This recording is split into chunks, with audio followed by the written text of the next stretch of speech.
Hi, and welcome to Atypical Podcast. I'm your host, Amie Archibald-Varley. I definitely, of course, have another lovely individual here with me. I have brought my husband, as you can see. He is here joining us again on another episode this week of Atypical Podcast. So, what are we talking about this week? I have to, because in relation to all what's happened, we're now in August. Emancipation, all the great things have happened. I saw my brother sent me a picture of a wrestler. I think her name is, what's her name? Jade. She's Caribbean. She's from Jamaica, and she was celebrating Emancipation Day with her colors. I was like, whoa, repping. But there's another part of the conversation, because I know lots of other people want to jump up and they want to celebrate, but when Emancipation Day is done, when February is done, when all these other things are done, the allyship stops. And I have a name for it. I think some people say that the name might be a little bit different. Thank you for fixing my mic. It's been giving me problems. But anyways, there are other people who, don't play the game, or play the game in a very negative way. And I call them a hacktivist. I know there's a completely different definition for it. I will put it up so you guys can see what it is, but I'm using it in a different way. So what I would consider someone to be a hacktivist, it's kind of like a performative ally, but I would say that why I call them a hacktivist is they know what they're doing. They know that they're coming in to game the system. They know that it's going to benefit them if they post about diversity, equity, inclusion, or they say that, hey, I'm anti-racist, I'm a nurse, I'm an advocate, I'm doing all these things. And when you peel back the layers like an onion, they aren't doing the work. So I want to talk a little bit about performative allyship in, healthcare, so in nursing, in your profession as a social work, and just in general, because it kind of cheeses me off when I know that, for example, maybe that person who said that they're an advocate says they are doing the work, but then at the end of the day, they don't. Yeah, I mean, from a social worker standpoint, we look at kind of broader systems and how they interact with people. And I mean, I like the term hacktivist because it kind of implies the level of intention that performative allyship doesn't. Performative allyship, kind of, in my opinion, if we're going to kind of put out our terms and define them, is like, yeah, this feels good and it makes me look good to say X, Y, or Z about this group or that group, but then there's just no follow through. Right. So the whole endeavor was designed to kind of give you the fifis, but whether there's like no substance. And then a hacktivist is somebody who's kind of intentionally using it for their own gain. So there's that kind of level of intentionality behind it that I think is the kind of invidious part. So yeah, no, I completely agree. And I think, when I think about performative allyship, or like I said, the hacktivists, there are certain things that come to mind. Those superficial actions, really that lack of understanding. They don't want to understand. They know that there's like these social issues. They know that diversity, equity, inclusion, anti-racism. They know that these things are like the right things to do, but they don't do any actual work to try to understand or try to dig any deeper. It's all surface level, right? I think the other piece is, there's those self-serving motivations. Like, how is this going to help me? How is this going to serve me better? And again, they focus more on the optics versus, that this is just like the right thing to do. And again, there's inaction or minimal action. And guess what? It's story time. So I want to give a pretty pointed example of someone who I knew. And, they talk about activism. They talk about that, they're an ally. They talk about, all of this work that they would do in nursing in terms of saying that they're anti-racist. But when it boils down to those actions, to saying, okay, I'm standing in solidarity with this community, or I'm supporting and showing out, that those actions never really play through. So, like I said, story time. So, again, there was this person I knew. We had worked together various times in the past. And this actually happened a couple years ago. And for folks who haven't probably heard this story, you're going to get to hear it again, but in a different way. In our neighborhood in Hamilton, and again, I think it's important for me to note that Hamilton actually was considered the what is it? The Hate racist, capital. the hate capital of all of Canada, which is crazy. And I think maybe you can throw in your little Lucky knowledge, us. knowledge there. That, you know, there's a lot of racism within our community. And I didn't know that when I first moved here 5 years ago. I think when I was looking for a place to live, I was like, you know, Hamilton, look, don't hate me. I was like, Hamilton looks like a great place to live. I didn't see the CBC articles that were like, the neo-Nazis are marching downtown. I was like, oh my God. Anyways, we got here, beautiful community that we live in, to be honest. And I was doing my activism work. I'm a strong advocate in nursing, and I talk a lot about anti-racism and these different things. And we were driving with our kids in our van, in our, you know, multi-seater. And we're driving past this house, and what do I see? Okay, this is not the 60s. We are in 2025, yeah? At the time around 2023, 2022. Yes, you're right. So A long time ago in our current news cycle. long time ago. But anyways, like we're driving down with our kids, and I see this big waving Confederate flag, and I'm like, excuse me? On somebody's personal On property. someone's personal property, waving proudly on their home. And I was just like, all right, what is this? What is this? So I was like, okay. I looked at my husband. I'm like, no, I'm back. I gotta record this. This is a social media activism learning moment, right? It was like your Canadian heritage moment. Yeah, exactly. Here's what's gonna happen, and we drive past, and I'm filming. I'm like, this is in my neighborhood. This is my hometown, and this Confederate flag. It was wild. So I was like, okay, you know, what am I gonna do? So first thing first is I was like, okay, let me use social media as a powerful engine for change. And I'm like, okay, I'm going to post about it and, you know, say that hate doesn't belong here. Hate doesn't belong in the Hammer. And I was fortunate to have some other groups that, you know, worked in Hamilton at the time that were already that had been pioneering some anti-racism work. So the Hamilton Anti-Racism Resource Center, as well as the Hamilton Legal Aid Center. And we got in touch. We got in touch with the Hamilton Police Services, and we're like, "Oh, we need to do like a rally. We need to bring greater awareness." The tweet went viral, so I'll post how that all kind of shook down. And maybe I'll pass it to you as to like what were the results. Like the police went and spoke to them, and then what happened? Well, because there's no law, and probably fair enough that you can't tell people what they can and can't fly on their personal property. Right. But there are laws in Hamilton on public properties. Correct. Yeah. So, but I mean, obviously, there's a huge percentage of our property. A lot of the land around us is owned privately, right? And so they couldn't do anything. So they're just like heavily suggesting that this guy take it down because it's, you know, for a variety of reasons. Right. At first, the person kind of refused.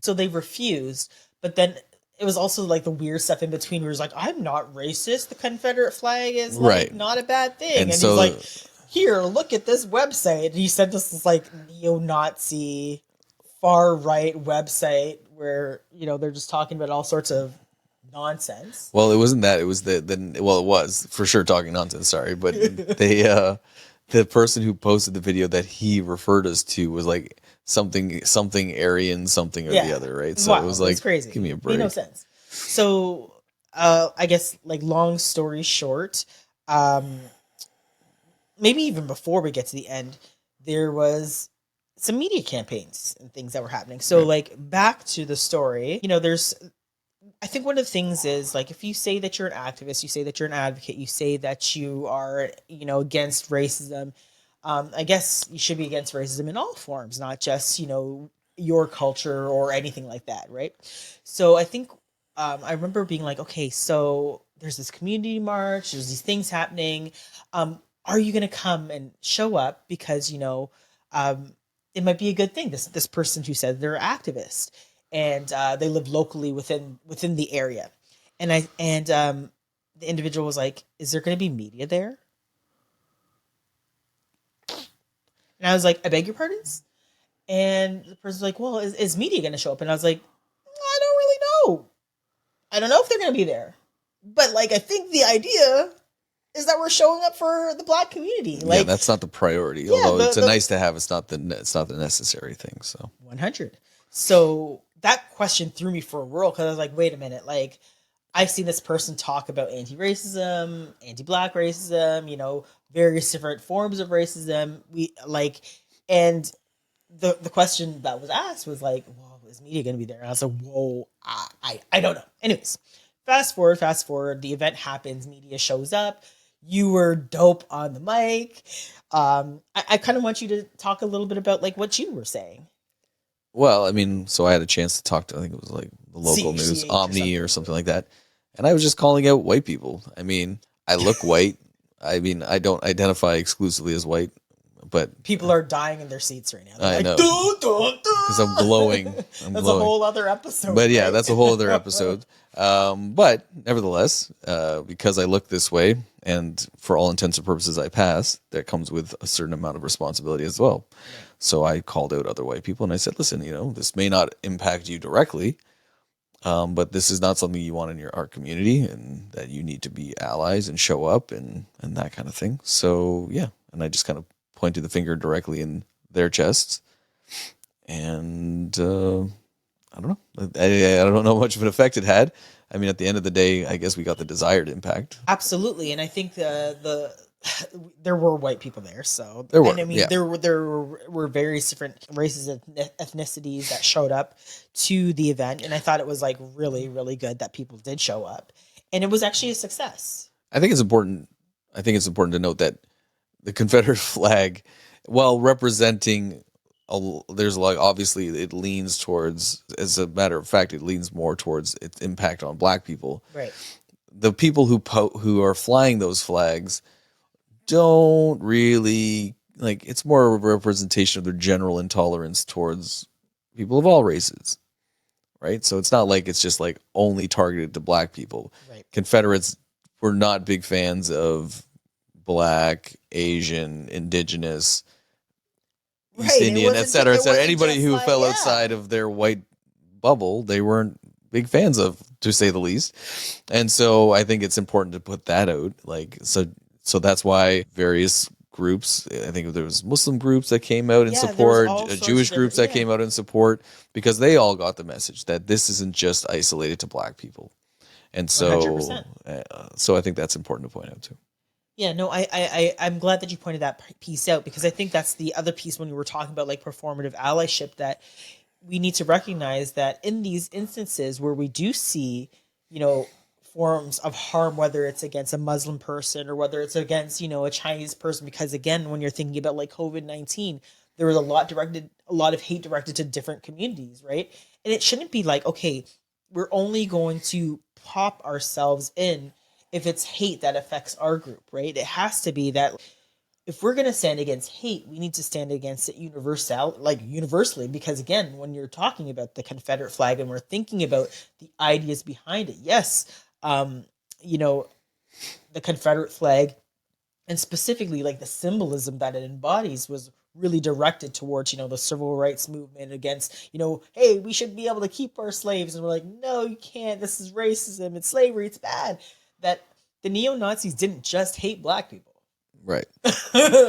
Like, if you were not white, Aryan, of these various different things that they said they considered was superior, you didn't fit that mold. So no white adjacency, no white allyship, no, you know, what there's other terms for it. Model minority, none of that's not going to save you.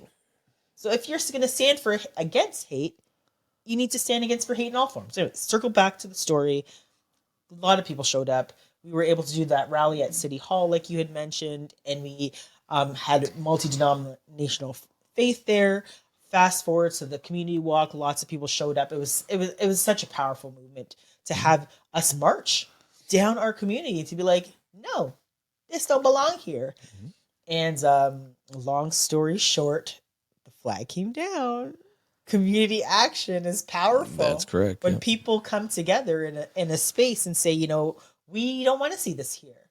And you show that solidarity and you're like, no, like we had someone that had lived in this area in Hamilton for such a very long period of time.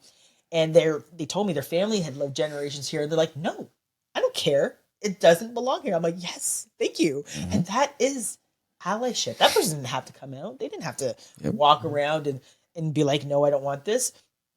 They said that this is their home, their community. And that's what allyship really looks like. Like, is it about showing support or is it not? And again, it hurts. I think maybe that's what I'm boiling it down to. The fact that, if you know somebody and you've worked with somebody or you've seen this person in action, and then when it boils down to having support for your community and you don't get it, or you don't get support in terms of hate, it's harmful. And it's harmful to the people that you are around. It's a awful thing. Well, and as a mental health person, that is certainly that is like one of the major effects of hacktivism or performative allyship, is that it injures the people who are parts of those communities, because Right. either you're inadvertently or purposely using the plight of that population for your own self-aggrandizement or your own monetary purposes. So, and at the end of the day, because there's no action behind it, you're not moving the movement you're not pushing the movement forward or anything like that, right? So it just creates a sense of being used from a population that very likely, in the case of the Black population, certainly has been used and exploited for hundreds of years. Yeah. So again, it's just kind of more salt in the wound. Yeah. I mean, have you seen it in social work? Like, I can think of examples like from nursing, particularly when it comes to like, and you don't have to give any specifics, but like, for example, Children's Aid Society and various different kind of like harms our own communities have put towards, saying, okay, we're going to do this work. And then like we have our like nursing as a profession, social work as a profession has actually harmed many communities in relation to like 100%. this type of, allyship. And then it really kills me when it's like, you start seeing those posts come up, right? It's just like, yeah, I'm standing in solidarity. And it's like, okay, well, let's talk about this instance of this Black nurse who said that they had racism happen towards them. Have you showed out support? Have you, like, what have we done as a labor movement? Right. What have we done as, a nursing collective community? And I've seen it time and time again. I get the emails, I get all of the messages where people are like, my own community that they say they stand behind me are not supporting me. Yeah, I mean, for sure, social work, and it's very, like, when I was doing my education in social work, there's a lot of self-awareness, or there was, I can't say anything else. Like, at least where I did my program, there's a lot of self-awareness about the role that social work had in the past of oppressing other groups, specifically Indigenous groups in Canada. So the 60s scoop, the residential school system, social workers were complicit in all of that stuff. And then, of course, subsequently the child welfare system and all the issues that came from that. So there's a lot of self-awareness. There's a lot of, I mean, I'm fairly new to the profession in some respects, so I don't know if there's a lot of movement in terms of like changing things specifically. Yeah, I think that was actually one of the things that I noticed. Yeah. But keep going. Yeah. So I don't know. I wouldn't say it's performative. I would say that there are actually attempts to make changes. I have had some conversations with Children's Aid folks, and they are trying to change things on their end. Whether that's actually happening, we'll have to find out through, getting the data and stuff like that. But again, that's the thing. It's easy to say lots of this stuff. It's easy to say things that are lofty and idealistic from the comfort of your armchair. But whether or not, when the rubber meets the road, it comes down to policies, actions, money, resources. Like, that's what matters. 100%. And so are those things happening? And that's usually where you see the foot come off the gas a bit for a lot of folks. Hold on to that. I want you to hold on to that. So, like, one of the things that I want to touch on again is like circling back to the end of the story, and particularly like I was hurt, right? I think at the end of that kind of put like a bad taste in my mouth. You never look at that person the same ever again, because you're just like, okay, that was an opportunity, a great opportunity. It was fully missed. So for me, as a Black individual, in the face of, this person that I've worked with and I've seen and whatever the case may be, I found it very painful. And I think that, this is also why performative allyship, or like I said, hacktivism, really doesn't help. It's misleading. It leads to feelings of tokenism. It leads to people within the community group feeling demoralized. So, like, again, if you're seeing people who say that they're activists or advocates, they're saying that they're doing the work, and then you double back and they haven't done anything, or they've actively not been a part of the movement, or you felt that you were tokenized. It's demoralizing. It's just like, okay, so how can you say that you're helping and you're not, you don't want to, or there's an excuse for why you can't help, or like it just makes you feel like the progress of the movement might be artificial. But again, I'd say that I think things are changing, but it is demoralizing. And I think the other piece is when people are performative, and we see that, or we see that hacktivism where it's like that person is only doing it to benefit themselves in some way, or someone, or they're seeing that they can get a following, or whatever the case may be. Because we saw that a lot during the pandemic, where people latched onto all sorts of things. Fitness is the new one now, by the way, where they're latching onto various different things, particularly this anti-racism movement, DEI, and that if it's not making them a buck, now they're going to drop it. Right? We're seeing that across the United States, Well, various different places. I think it's, and not to say that I'm like jaded by nature, but I'm a bit of a. You're not jaded by nature. I have a tendency to be a little skeptical about people's intentions. Right. So when the whole George Floyd thing happened, and then after that, all of these companies started rolling with these DEI initiatives and anti-racism initiatives, and started hiring on specialists and consultants, and just doing all that stuff. I was so incredibly worried. Not even worried. I was just like, this is not gonna. I mean, one, it's good that it's getting the exposure it needs, right, but there's so much bullshit in terms of just people pontificating about that. Let me just clarify and add that a lot of the people that were hired for DEI were not the people that are hired, the people doing the hiring. That's what I'm saying. I agree with that, but also let's also put some figures and facts in that, like, particularly in the States. I don't know. I really don't know the stats for Canada. I'd be interested to know that a lot of them were actually not like racialized folks. They were like white middle-aged women. Insult to injury to injury Burn, to insult. Put the salts right in. Yeah, in. it's unreal. Yeah. But like, so when it was all happening, I was like, well, this isn't going to last. Yeah. And not to say that there won't be lasting impacts from it, but say, for instance, the perception was that for a lot of people was that, oh, we're going to make 50% change now. I was like, maybe like far, far less than that. But it has this appearance of being this huge sweeping change, right, because you're hearing everybody's like, hey, we're doing this now, we're doing that now. And I was just like, the second the news cycle changes, the second people's attention gets drawn away, something's going to change. And then there's going to be this regression to where it actually had changed, right, which is going to be like a fraction of that perceived amount. And so as soon as the election happened in 2024, all of these companies were like, oh, we're not doing DEI, we're not doing DEI, we're not doing DEI, we're not doing DEI. They all just fell off. It fell out of vogue for a lot of folks.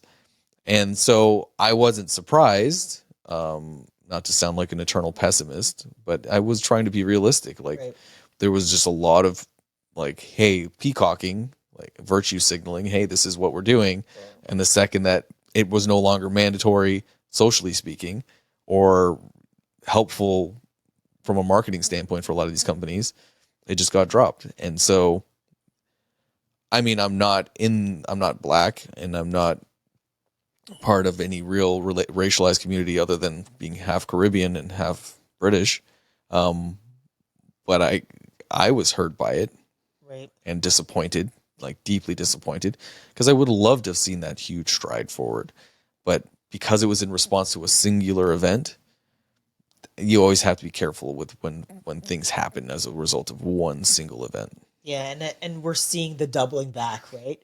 And I think that there was progress. And again, this is where you see that, performative allyship, in the sense of how it can hinder true social change, how it can hinder the movement. If you say you are and then you don't do anything, again, it really stagnates change. And I think, and it trivializes the it movement itself. trivializes it, right? And I think the fact of the matter is, this work and is so important. It's so needed.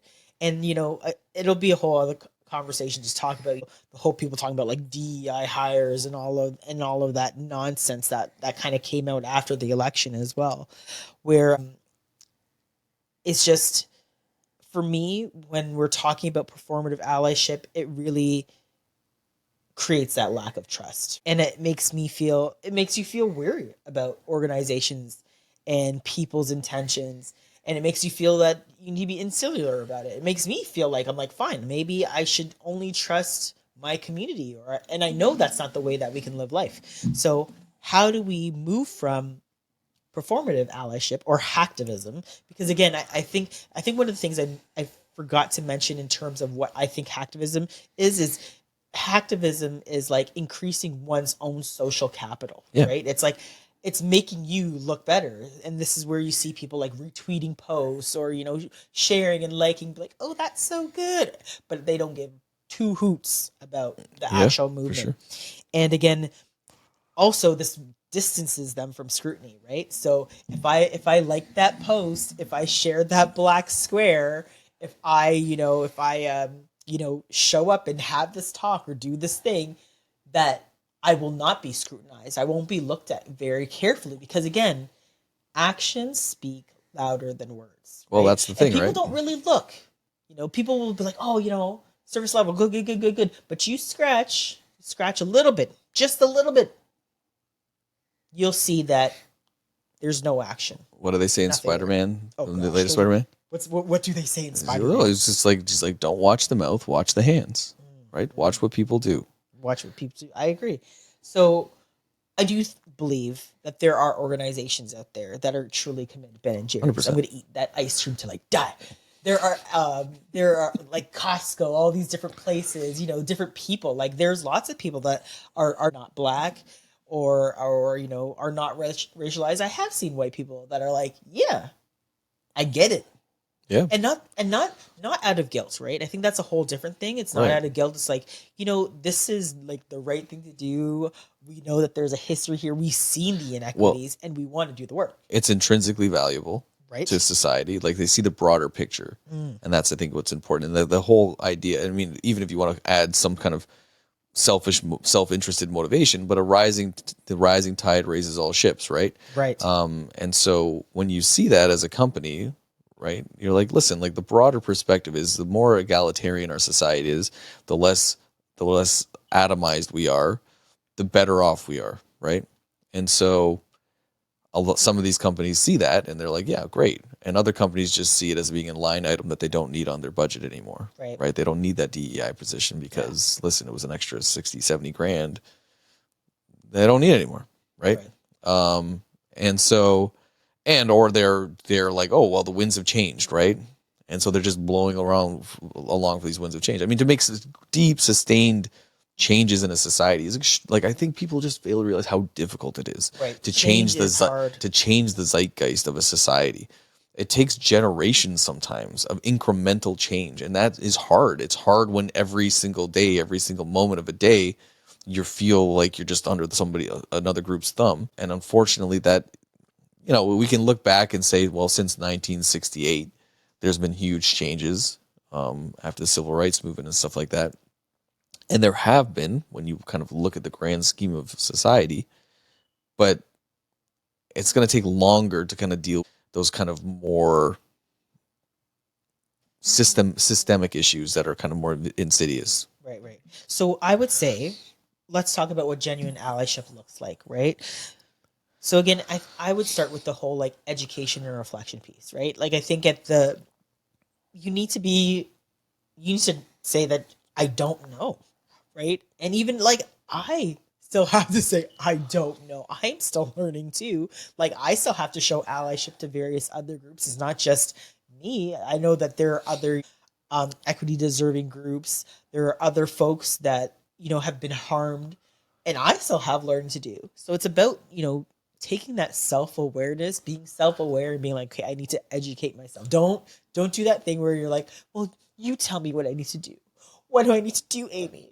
What do I need Yeah, to do, Jordan? No, 100%. pick up a book. What did my mom say? Look a book. Pick up a book and read and self-reflect. Have that moment where, you know, maybe you crossed the street when you saw a black person wearing a hoodie. Why did you do that? Think about it. Or, you know, you were in a train station and you saw someone who was precariously housed sitting there, and you were like, I'm not going to go down that way. Mm-hmm. Think about it. Yeah. And I mean, and listen, like allyship can look like different things, you know. It doesn't necessarily mean you have to go out on a picket line, nope, or go to a rally or something like that. But it does involve other action. Right. And that's the key. Like, it's not just talk, right? And if you're going to talk, then it is about trying to make sure that you fill in the gaps yourself and that you kind of come to the table with something extra. Yeah, I agree. There's lots of different things that you can advocate for, and they can blend, right? So one of my areas of interest is neurodiversity and autism and ADHD and those types of things. But how that intersects with being racialized or being indigenous, where are the disparities in those, where those two coincide with each other in terms of diagnostics and in terms of treatments and stuff like that. So it's okay to have your area of interest and your area that you want to focus on. But you have to do more than just talk. You know, I agree. I think you kind of mentioned on like talking to even, or just learning from different representative groups, right? So I think that's the other piece. Is like, can you just hear what I have to say, right? Like, just listen to a neurodivergent person, listen to a person with autism, listen to, you know, that two-spirited person who's giving you advice and guidance and like, this is how things should be done. Listen to those voices, right? I think we are our own best experts. It's kind of like the same thing in healthcare where we're just like, I'm the patient. I know my body. I know what's going on. You need to listen to me. Yeah. Listen to the words that are coming out of my mouth, right? I think it's important that we listen and we hear and learn those other perspectives, because otherwise we wouldn't have it, right? Like, there's so many things I hear from other people that I don't know, because I don't live in that person's body. I don't live in that person's experience. I don't know what it's like to be two-spirited. I don't know what it's like to be trans. I don't know what it's like to have autism. So yeah, you got to kind of get the expert insight from the person who's the expert. I think it's super important to realize in terms of, like, just broadly speaking, how empathy works. There was a philosopher whose name now escapes me suddenly. You know how it works. He's an Australian philosopher. But anyway, he talks about the spheres, like the concentric spheres of empathy. And so the ones closest to you are like your empathy towards yourself and towards your close kin and your family. And then it kind of goes out from there in, like, my household, my extended family, my friends, associates, and then so on and so forth, right? We don't want to be in a society where the extent of our empathy our empathy doesn't extend beyond the tip of our own nose.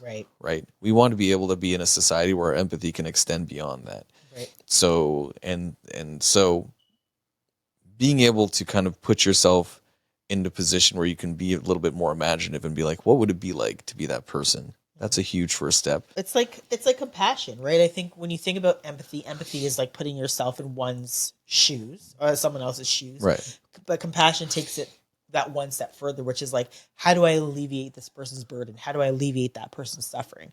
So yeah, you're right. Like we have to be able to be like, okay, I feel bad. Well, feeling bad is sympathy. I feel bad enough that I want to do something to change this person's outcome. And that's kind of using your power, your privilege, if you have. I think everyone has various different forms of power and privilege to actually be supportive, right? I think if you are in a position where you can speak out, or you're in a position where you have power, whether it's monetary or, power from a different structure, that you should use that to help, right? And that's where, we're seeing people talking about like Miss Rachel, and we're seeing those that's a powerful movement. She is an advocate for all children. That is and she has a huge, huge platform, and she's using it for good. Yeah. No, 100%. So can't knock Miss Rachel. She got my money. And again, I think it's about focusing on the long-term commitment. Allyship isn't just because, George Floyd died, it was horrible, and now we need to do something. Oh, but I forgot about it, and now it's not that bad. No, it's like, how do we continue to, because again, it's about like harmoniously trying to live together as a community, as a society, right? Like, how do we get to that point? Well, and I think it's important to realize, like, sometimes, and this may be why sometimes it remains performative, is that it can come at a cost. Allyship. Like Miss Rachel faced a lot of backlash. She's still facing backlash. But she's because standing she's like, firm. Don't starve kids. Yeah, that's super controversial point. No. So I think it's important to realize that, one of the reasons why, I mean, amongst all the various reasons, not the least of which is the stuff we've already discussed in terms of like patting yourself on the back for saying the right words and all that stuff, is some people are just afraid of the blowback that they'll get if they go beyond just talking about it. Right. Right. They're like, well, if I go and do something about it, am I gonna be put in danger, or am I gonna lose my license, or am I gonna get blacklisted from X, Y, or Z? Right. Right. So there's fears that people have, and I think that's understandable. I think that it's also important to realize that if you if you don't stand for something, you'll fall for anything, right? Right. And so Miss Rachel is standing on the right side of history. So yes, she's going to suffer perhaps financially, reputationally in some respects, but she's also on the right side of history. And so when you're when you're investing yourself in a cause where you're like rooting for and supporting the quote unquote underdog, you're usually on the right side of history. And so you're probably on pretty firm ground to take a stand and kind of take some of those costs on. I would even say that she's like supporting the underdog. Like she's just supporting. Well, I would humanity, say Palestinians right? are the underdog in that conflict. Yes, for I understand. Sure. I understand what you mean by that, but just even putting it in a broader context where she's literally like, it doesn't matter if the child was in the U.S. Yeah. It doesn't matter if the child was in Sudan. It doesn't matter if the child was in Egypt or in Ireland or any other place in the world. Children shouldn't be able to starve. They should have an opportunity for education. Anyways, we're totally going off track. But I think the other piece is, yes, taking that stand, and there might be sacrifices. And again, I think it's just like, when you look at yourself in the mirror, where do you want to see yourself? Are you going to be able to live with yourself at the end of the day to be like, these are the choices I made? Remember, I told you, if people believe in heaven or hell, well, this is another conversation. A lot of people, surprise people, when the rubber hits the road, when they wake up and they're like, what happened here? Anyways, I think it's also about, at the end of the day, also taking concrete action. And like we said, holding yourself accountable. So yes, you may not want to march, but maybe you sign a letter for, a petition, or you write to your constituents, your policymakers, or, you join a little activist group at on your nursing council, or, you cut it, you do something. Right? It doesn't have to be like you're out there, you're yelling like I am, or whatever the case be, but you do make some form of effort. And then, like you said, lastly, just taking yourself accountable. Like, can you live with yourself? I mean, some people can wrap themselves in their $1,000 bill and like, I'm fine. But I think deep down, it's like, do you feel like you're doing the right thing, right? Self-awareness is like a really, really important pill that a lot of more people need to swallow. At this time, in this era, yeah. So being aware of the fact that, hey, like this made me feel so good, but am I actually doing anything? Right. Right? Am I actually showing up when it matters? What are my actual intentions? Are my intentions to actually increase my own my own reputational capital? Yep. Or is my intention to invest whatever I have into the cause? And if I gain reputational capital, like Greta Thunberg or whatever, Thunberg, am I reinvesting it back into the cause? Yes, now I have all this notoriety. Yes, I have people eyes on me. What am I going to do with that? Am I going to make a buck, or am I going to actually take that and redouble? Right. No, I think it's important that all of those things. We take all of those various different things that make a good ally. It's also all those things that make a good person. Oh, that's very true. Right? It's like we're not asking you to like suspend or do something crazy or outlandish. We're just actually asking you to be like a decent human being, right? At the end of the day, like we're not asking for much. Yeah. Right? And I think that's what makes someone performative versus what makes someone like an ally. It's just really boiling it down to its nuts and bolts. Are you just a good human? And we want to see more good humans. Yeah. I mean, again, we all have tendencies one way or another. We're not all good and all bad. I think we should put that preface in. Fine, that's fair. I think that our goal in life should be to be the best version of ourselves as possible. Right. And so, and that means reinvesting things in the community, effort, time, intention, stuff like that. And so it's if your compass is pointed, that's your true north, and that's where it's pointed. Even if you fall off, maybe you get a little, oh, that felt so good when people were like, you did a good job for supporting this group or that group. You're like, okay, that felt good for 5 seconds. What am I going to do with that? Right. Right. I'm sure there are people in the space who are very, very good at what they do, and then they get positive accolades and they feel great about it. But then they take that and they reinvest it again in the cause, right? Or they take whatever it is and figure out a new strategic path. So I think that is your true north, right? No, I like that. And I think the other piece I would just add is allyship is hard work, right? Or advocating in any space, whether you're advocating in the healthcare space, advocating in social spheres, it can be taxing. Like I remember saying to myself, I just need to take a minute. Like I'm feeling very overwhelmed. I remember getting like kind of teary, and I was just like, everything's happening plus all these extraneous things, and I just need to take a step back. And I think that's fine, right? Of course. The work is always someone's always going to be doing the work, but sometimes just even recognizing that, like, again, having that other self-awareness to be like, okay, I'm maxing out. I gotta just take a seat back. And that's not being like, oh, I'm less black or I'm less advocating. It's also just, I can't advocate for somebody, or I can't help support somebody. I can't be a good, productive member in the community or a good wife or, mom if I am at 0. 100%. So it's like, it's also about like making sure that I'm okay as well.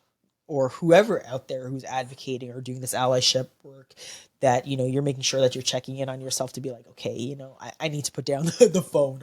I can't put that tweet out right now. I just need to, I need to go touch grass. I need to take a walk, whatever the case may be. And, return to it when you can, right? I think, I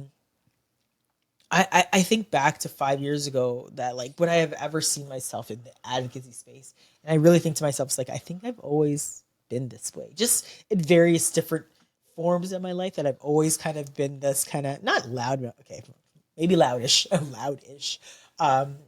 outspoken person. And, I think that for me, the biggest piece is to like make sure that I recognize and that I'm using my voice in the most efficient and effective way, that I am taking breaks and taking care of myself.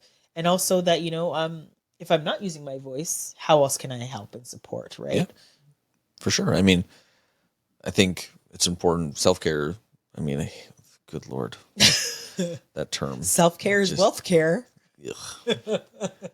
I mean, but it's important that we keep our eyes on how we're doing. Yeah. And that we do the things that we need to do, whatever that may be for each person. Like for me, it looks very different in some respects than you. Right. I just get angry. Like what are all the trite things? Refill your cup, get more spoons, all that stuff, right? Like we only have a certain level of capacity for A, work, and B, stress. And so if you kind of constantly revving the engine, you're going to end up running out of gas. And so you're no good to anybody at that point, let alone yourself, let alone the cause. So I think it's really important to kind of be aware of the signs of burnout, compassion fatigue, those types of things. Yeah. And then know, too, what to do once those things happen. The causes aren't going to go anywhere. They're always going to be there. And I think that's how it works in a democratic society, is that you're constantly criticizing the people in power, even if they're doing a good job. Even if you're getting the stuff you want, there's always room for improvement, because there's always pressure from the other side. There's always pressure from corporations and the powerful and the wealthy to erode the programs and the social welfare state and stuff like that.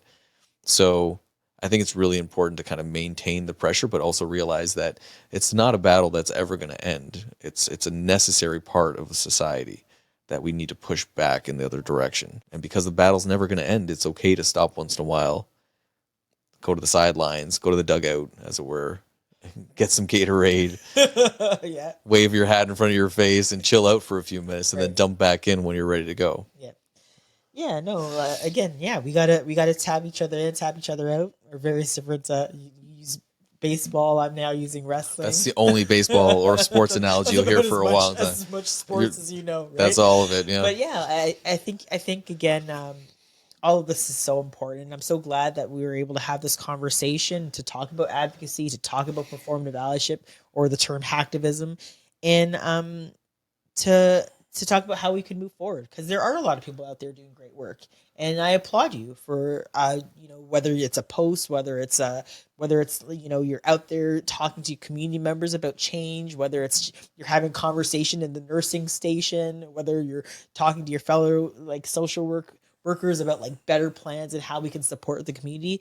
I'm just glad that we're having the conversation. And again, I hope that you take this conversation, you take it forward, and you have a conversation with someone else about how we can be better humans to each other, to one another, and just better people in general. Because man, the degradation of society is a thing. 100%. It's a thing. I don't think people even want to verbalize it. It is a thing. 100%. I'm seeing a lot less compassionate people. I'm seeing, man, Costco used to be my favorite place, and now it's a scary place for a parking spot. So we need to talk about compassion. We need to talk about how to be better humans. We need to talk about allyship and performative allyship. So thank you for listening to Atypical Podcast, because again, yes, life is not typical, it's atypical. And thank you for joining us. And if you have any questions or comments, please feel free to leave them for me on SpeakPipe. I will answer them. And I think we're going to have some new hosts and guests coming on too, which will be super exciting. Nurse Matt will be back. I'm out of the job. No, you'll still be here. Nurse Matt will be back. We're gonna have Attorney Kai come on, which is great. So we'll have lawyer expertise, we'll have some more nursing expertise, and there are some other great lineup of guests that'll come on. I'm so excited to get worked out of my job. Maybe a celebrity or two. Oh gosh, you're not gonna get worked out of your job. I know. You're here for the long I'm run. playing I with put you. the ring on it. Even though I don't wear the ring's there, and I've tied you down with 4 kids. So stay tuned. Make sure you tune in and you listen to us on Atypical Podcast. You can find us on any place where you have podcasts. We're putting out video episodes now because I finally figured out the setup. So stay tuned. Listen. We'll come back with our Monday mindfulness and our Thankful Thursdays. Thank you for listening to Atypical Podcast with Amie Archibald-Varley. If you like what you heard, please like and subscribe. Also, you can send me a message on SpeakPipe. It's kind of like Dear Abby, so if you have a question or comment, please feel free to send me a message. Thanks so much, and see you next week.